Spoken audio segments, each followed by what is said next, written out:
Okay, so you're trying to take a look at your well, make sure everything looks good. First thing to check for is the well tag. That's going to give you all the information you need to know about this well, as far as what it was drilled at, the depth, the static water, and all. The next part that we're going to look for is the bolts. Are all the bolts where they belong? Are they secure? Is the well cap perfectly situated with these set screws? Next, we're going to look at the conduit. This is our electrical housing. We're going to yank on it, make sure she is still in place.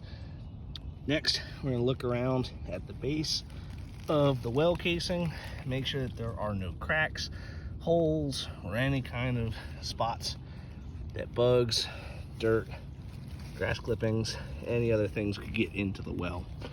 From there, we're going to take our tape measure and we're going to measure to make sure that this well is the correct height that it's supposed to be. And it all looks beautiful.